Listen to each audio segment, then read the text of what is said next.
a safe port for people who witnessed a tragedy at sea.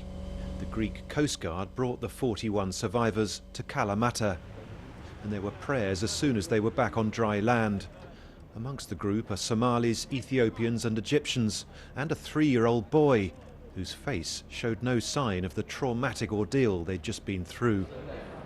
Their original destination had been Italy. Instead, they're recovering today in the Greek capital, Athens.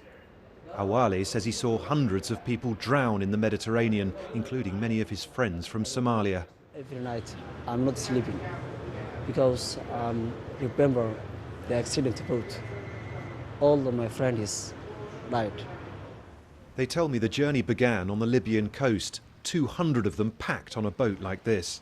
Then in the middle of the night, far out at sea, the smugglers told them all to move on to a larger boat that was already unstable, with over 300 on board.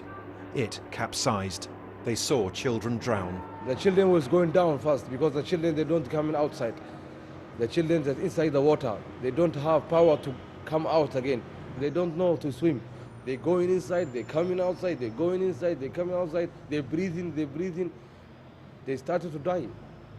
The 41 survivors carried on their journey and were later rescued by a cargo ship. Officials fear that with summer approaching, there are going to be more of these disasters.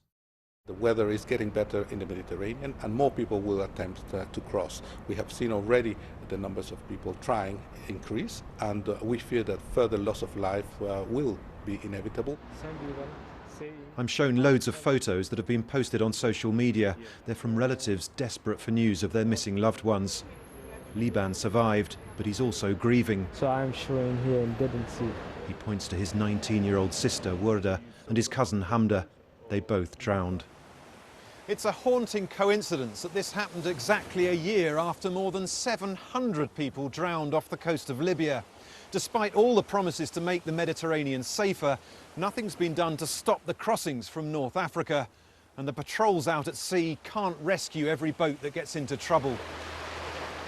Over 1,000 have died trying to cross the Mediterranean this year, but that doesn't stop people trying as they dream of a better life in Europe.